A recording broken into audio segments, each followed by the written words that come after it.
Good morning, students. Let us continue with geography lesson number 7, lifelines of national economy. We had already studied about roadways. Today in this video we are going to deal with railways and pipelines. Okay, let's begin with railways. Railways are the principal mode of transportation for freight, that is goods, and passengers in India. So railways are the main mode of transportation for goods as well as passengers in our country. They carry bulky weight. Bulky means heavy. So railways carry heavy goods, okay, and they are excellent for long distances. So for long distance travel, railways are the best ones. So here you can see the image of goods train. Okay, railways can carry bulky goods and they transport goods from one place to another. Not only goods but railways carry passengers from one place to another. Okay, railways also make it possible for people to conduct multifarious activities. Multifarious activities means various activities like business, sightseeing, pilgrimage, along with transportation of goods over long distances. So not only the railways are used for transportation of goods, but also it makes possible for people to conduct various activities like business, sightseeing, pilgrimage. Okay, and for the administrative convenience, Indian railways are divided into 16 zones. So how many zones Indian railways are divided into? Yes, for the administrative convenience, Indian railways are divided into 16 zones. Okay, there are three types of gauges. Gauges means railways track. Okay, broad gauge, meter gauge and narrow gauge. Now here is the image. You can see types of gauge. We have broad gauge, meter gauge and narrow gauge. Okay. The first train started from Mumbai to Thane in the year 1853, covering a distance of 34 km. So when was the first train started? Yes, the first train was started from Mumbai to Thane in the year 1853. Okay, covering a distance of 34 km. The northern plains with their vast level, high population density and rich agricultural resources provided the most favorable condition for the growth of railways. If I ask you, what factors led to the favorable condition for the growth of railways in the northern plains, then what will be your answer? Yes, the northern plains, first of all, the land is plain, right? The land is even, so it is very easy to construct railway lines over there. Secondly, high population density. Okay, and another thing is rich agricultural resources. So these all factors have led to the favorable condition for the growth of railways in the northern plains. Is that clear, students? However, a large number of rivers requiring construction of bridges across their wide beds posed some obstacles. Okay, so you know that in the northern plains we have many rivers flowing, isn't it? So a large number of rivers requiring construction of bridges across their wide beds posed some obstacles. Now let us talk about the challenges for Indian Railway. Students, you all are aware that if the land is even, it is very easy to construct railway lines. And what if the land is uneven? Yes, it becomes quite difficult to construct railway lines. It is difficult to lay railway lines in the hilly terrains of the peninsula region. Now, as you find many hills in the peninsula region, it becomes quite difficult to lay railway lines in these areas. In these regions, railway tracks are laid through low hills, gaps or tunnels. So how are the railway tracks being laid over here? Yes, through low hills, gaps between two hills, or tunnels. Is that clear, students? The Himalayan mountainous regions too are unfavorable for the construction of railway line. What is the reason? Let's see. Due to high relief, sparse population means less population, and lack of economic opportunities. Here, the land is not favorable for the cultivation of food grains. You will not find industries also here in this region.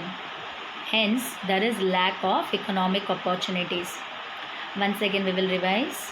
The Himalayan mountainous regions are unfavorable for the construction of railway lines due to high relief, sparse population, and lack of economic opportunities. I hope it is clear, students.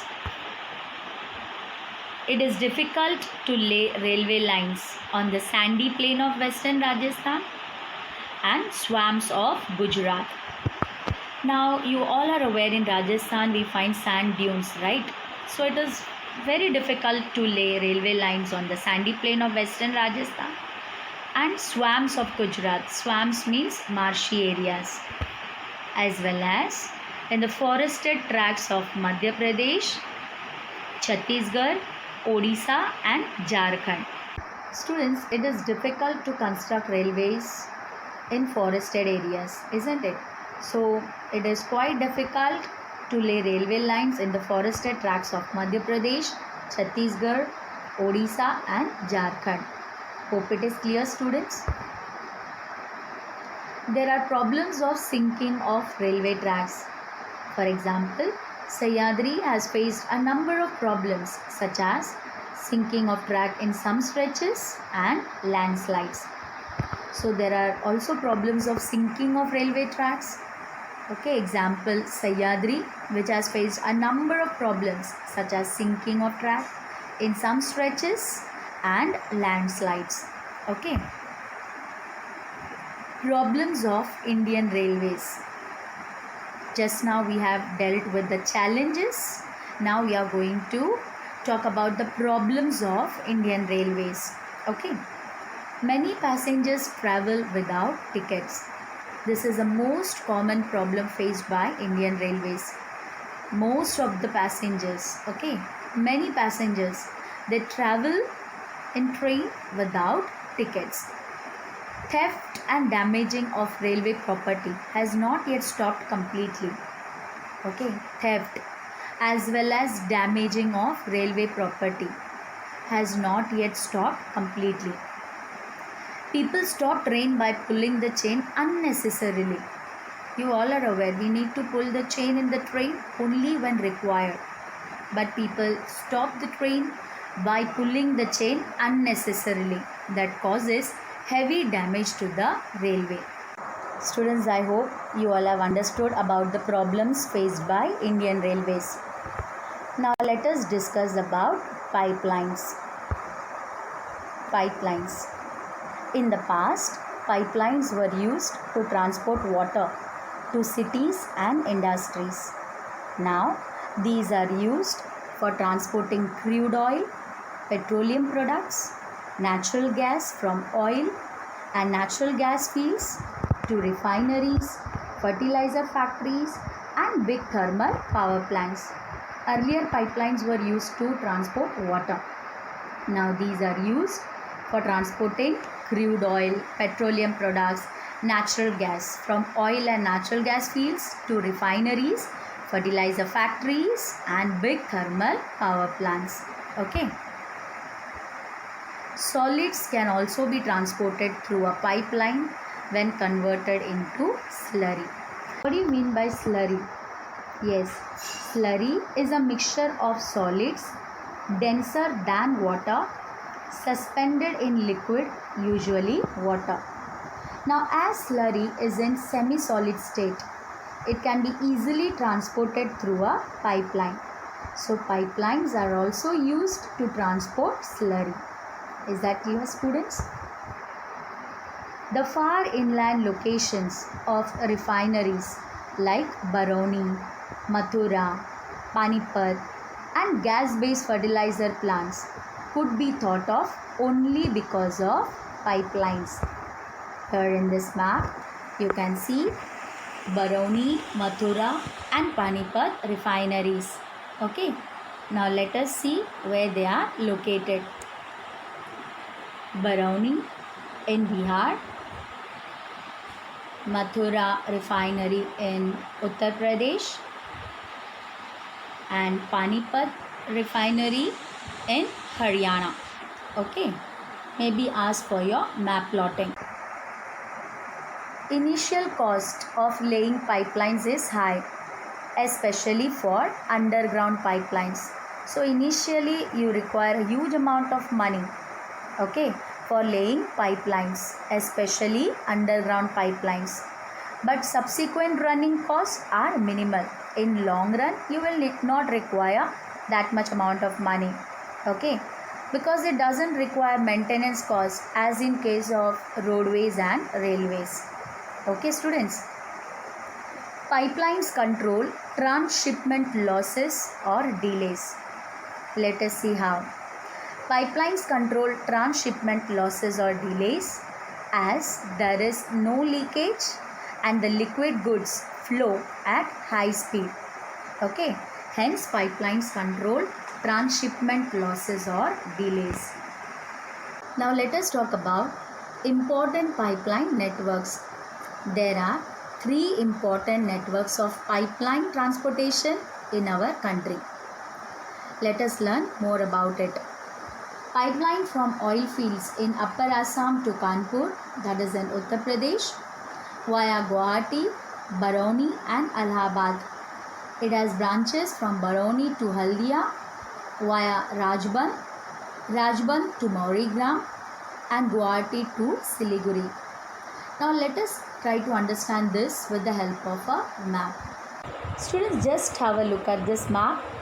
Here you can see the networks of pipeline transportation, okay, from oil field in Upper Assam to Kanpur. Okay, students, via Guwahati, Barauni and Allahabad. It has branches from Barauni to Haldia. Okay, Barauni to Haldia via Rajband. Here you can see Rajband. Then from Rajband to Maurigram. Here Rajband to Maurigram. Okay, and Guwahati to Siliguri.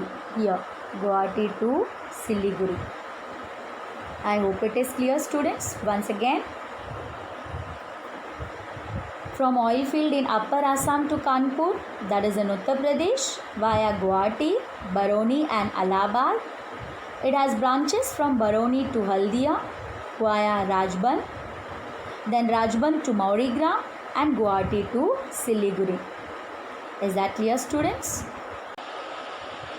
Here in this map, you will find another important network of pipeline transportation in our country. Okay. From Salaya is in Gujarat, to Jalandhar is in Punjab, via Viramgam, Mathura, Delhi and Sonipat. Okay, it has branches to connect Koili. Now where is Koili? Yes, near Vadodara in Gujarat. Here. Okay. Then Chaksu you will find here, and other places. Is that clear, students? Once again, from Salaya in Gujarat to Jalandhar in Punjab via Viramgam, Mathura, Delhi and Sonipat.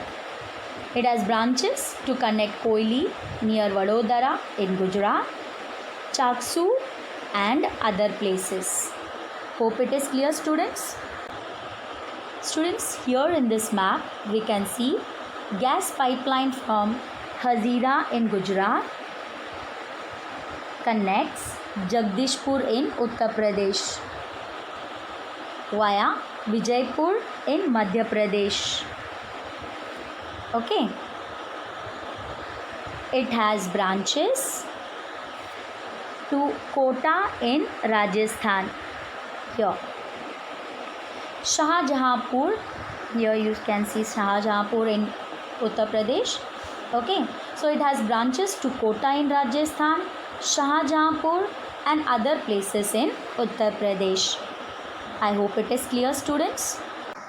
Students, I hope you all have understood about the three important networks of pipeline transportation in our country.